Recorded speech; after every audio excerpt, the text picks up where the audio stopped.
Muli isang magandang hapon po sa inyong lahat and Merry Christmas po muli sa bawat isa. We gather in this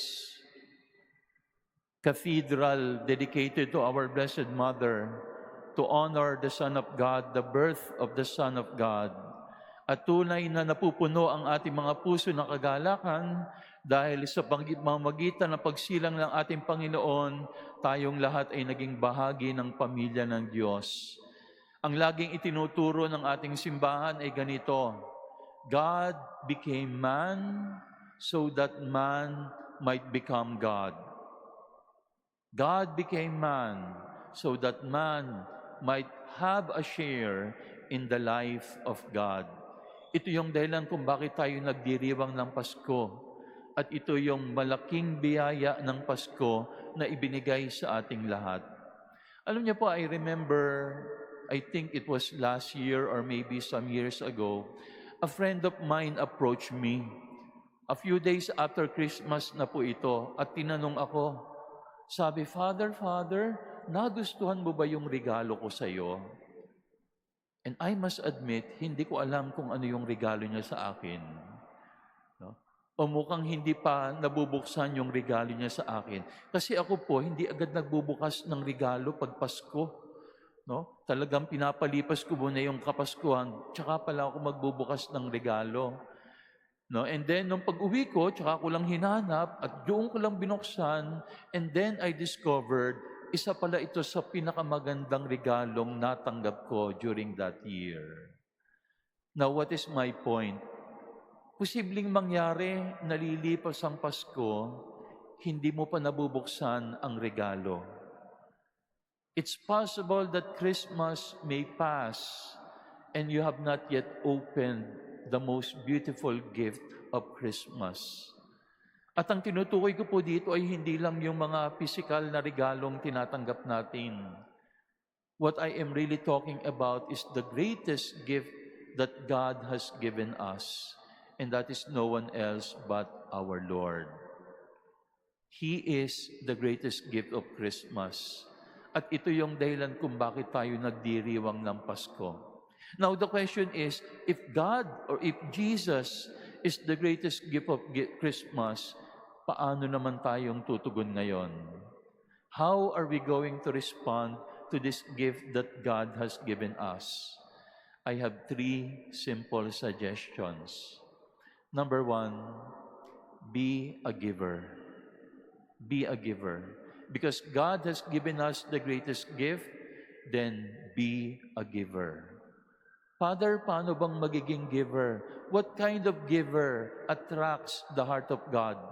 Ano bang uri ng tagapagbigay ang nakakatawag ng atensyon ng Diyos? Let us go back in the gospel. Naalala nyo one time when Jesus was in the temple, may mga taong nag-alay sa templo. At sabi ng Ebanghelyo, maraming mga mayayaman ang dumating doon, nag-alay sila, and then may dumating na isang widow who also gave to the temple. At ang sabi ng Ebanghelyo, it was that widow that God was pleased. It was the offering of that widow that God was most pleased. Bakit? Ano ba yung itinuturo sa atin ng widow na ito? What kind of giver was she? Unang-una, when we give, it should be personal. Pag tayo ay nagbigay, dapat personal. Kasi anong ginawa ng ating Panginoon? What happened during the first Christmas? God did not only give us a present. God gave us His presence. Ano yung narinig natin sa Ebanghelyo? Ang sabi dito, and the Word became flesh and made His dwelling among us. Ang Diyos ay naging tao at naging kapiling natin. So God did not only give us something, He gave us Himself, His presence. Kaya dapat ang ating pagbibigay personal. Tanungin ko po kayo, when you look at the word gift, there is only one vowel in the word gift. And what is that vowel? I. Symbolizing I. Kaya yung gift is only a symbol of the I, is only a symbol of the self. No? Kaya sa araw nito, siguro yun yung ating gawin. More than just giving gifts to one another, let us make sure that we become a gift to one another. More than just giving presents to one another, let us make sure that we are present to one another. No? Mamaya na lang siguro kung kapag kayo ay kakain, either sa inyong bahay or kapag kayo ay kakain sa mga restaurant, tingnan ninyo, are you present to one another? Minsan nangyayari yan, magkakasalo tayo sa pagkainan, pero habang tayo nagsasalo, lahat tayo ay nakatingin pa rin doon sa screen ng ating mga gadgets. It disrupts the presence of presence to one another. So today, especially this Christmas, when we recognize the presence that God has given us, let us also tell the Lord, I will be more present to those people that I love. Okay? So yan po yung una, no? Be a giver and be personal. Pangalawa, when you give, it must be total. Yung widow, total din yung kanyang pagbibigay. Di ba ang sabi ng Ebanghelyo, yung ibang nagbigay sa templo, they give a big amount, but they only gave from their surplus. Pero itong widow na to, she gave all that she had. It was a total self-giving. Father, ang hirap naman yata niyan. Ang sakit naman yata nun kapag total ang pagbibigay. Ay oo, kasi gano'n naman talaga dapat ang pagbibigay. Dapat nararamdaman. Alam niyo mga kapatid, kapag yung ating pagbibigay walang kirot, kapag hindi tayo nasaktan doon sa ating binigay, hindi pa tayo talaga nagbibigay. Masasabi mo lang na tunay kang nagbigay kapag naramdaman mong masakit, na parang may aray yung aking pagbibigay. Alam niyo, may wise man na nagsabi, all give some, but only some give all. Uulitin ko, all give some, and only some give all. To whom do you belong? Doon ba tayo sa una? Yung nagbibigay lang ng kaunti? O nandun ba tayo sa pangalawa? Nagbibigay ng lahat? Mind you, when you give all, you will be hurt. Pero di ba ang sabi nga nila, our giving should be heartfelt. E paano bang nagiging heartfelt ang ating pagbibigay? When there is a hurt, when the hurt is felt. So when the hurt is felt, then your giving will be heartfelt. And it must be total. And then uling-uli, giving must be regular. Lahat naman tayo nagbibigay, pero paminsan-minsan lang. Lalong-lalo na ngayong kapanahon na ng Kapaskuhan, lahat tayo nagbibigayan. Pero hindi ba ang sabi ng kanta, sana araw-araw ay Pasko. Kahit hindi Pasko ay magbigayan. O anong sinasabi nun?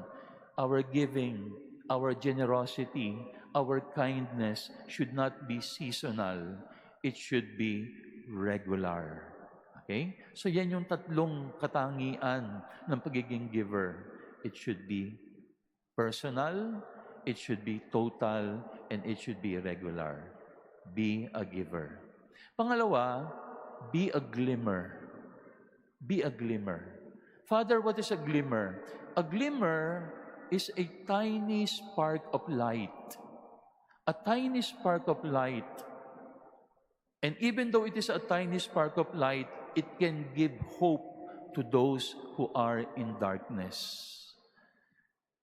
Now, bakit tayo magiging glimmer? Kasi ganun din naman ang nangyari nung unang Pasko. Alam niyo, may ipapakita po ako sa inyong larawan nung unang Pasko. No? Meron tayo ditong nativity set Ang ganda-ganda ng ating nativity set.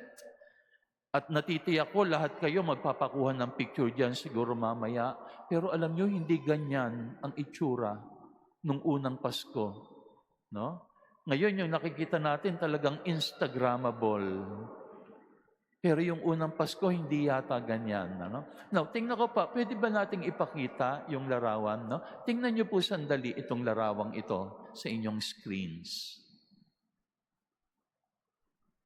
Kakaiba yan sa karaniwang larawan ng nativity na nakikita natin. Kung titingnan nyo dyan si Inang Maria, patay na patay ang katawan, bugbog ang katawan, tulog na tulog. At sa palagay ko, ganyan talaga ang nangyari. Ikaw ba naman ang maging buntis? Babiyahe ka ng kilo-kilometro, nakasakay sa donkey. Kumakatok ka sa mga pintuan, walang magbukas sa iyo, stress na stress ka.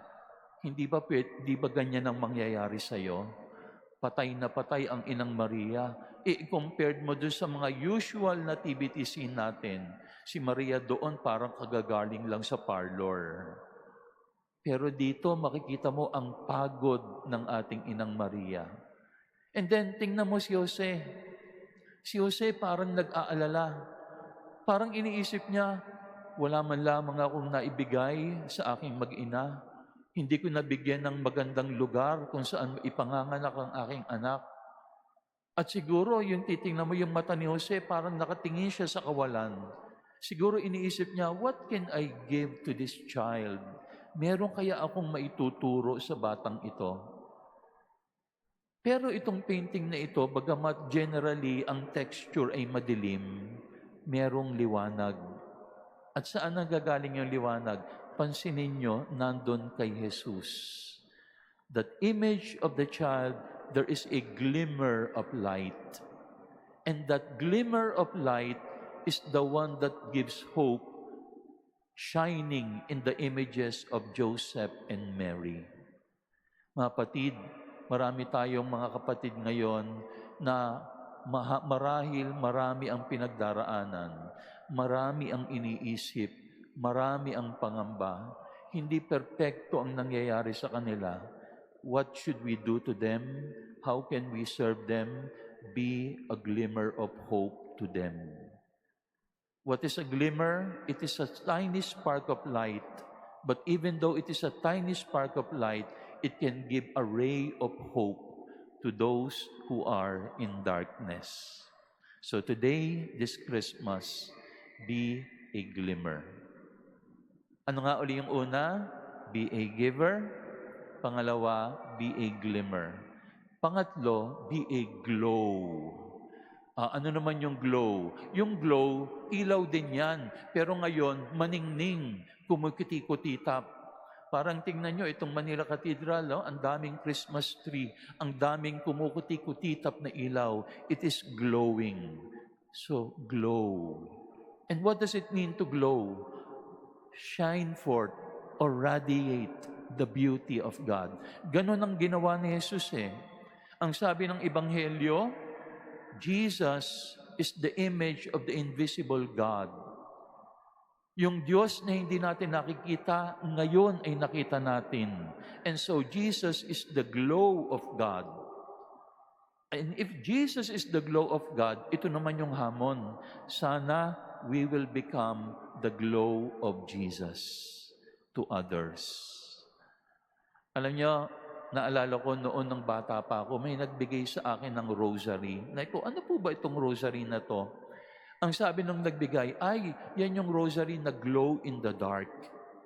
Sabi ko, ano po yung glow in the dark? Sabi niya, pag nasa lugar na madilim ka, kumikislap yan, lumiliwanag yan. So, pasok ako sa kwarto, sinarado ko yung pinto, pinatay ko yung ilaw.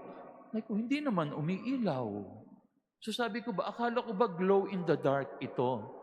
And then ang sabi ng nagbigay, hindi. Kailangan mo na yan matapat sa araw o sa liwanag. Sabi niya, ibabad mo yan sa araw. And so I went out, ibinabad ko under the sun, and then pagbalik ko doon sa kwarto, true enough, talagang nag-glow siya. So when you are permeated under the sun, it glows. Mga kapatid, ganun din dapat tayo. How do we glow when we are permeated by the sun? Hindi yung S-U-N, yung S-O-N. Sana tayo din ay mababad kay Jesus na anak ng Diyos. And when we are permeated by Jesus, the Son, then we will be able to glow and radiate Him to everyone that we meet. Kailan ba nangyayari yon na tayo ay nabababad under the sun, S-O-N? For example, whenever we pray, whenever we stay in the adoration chapel, most of all, when we attend the Eucharist and when we receive the Lord in the Holy Eucharist, then we have Jesus in us, and then we can glow with the radiance of Jesus. And so, my dear friends, today, ngayong Pasko, ipinagdiriwang natin ang pagkakatawang tao ng Panginoon at pinapasalamatan natin siya for giving us the greatest gift. Tugunan natin ang regalong ito ng Diyos sa atin. And in response, let us tell the Lord, we will also be a giver, we will be a glimmer, and we will be a glow to everyone that we meet. Amen.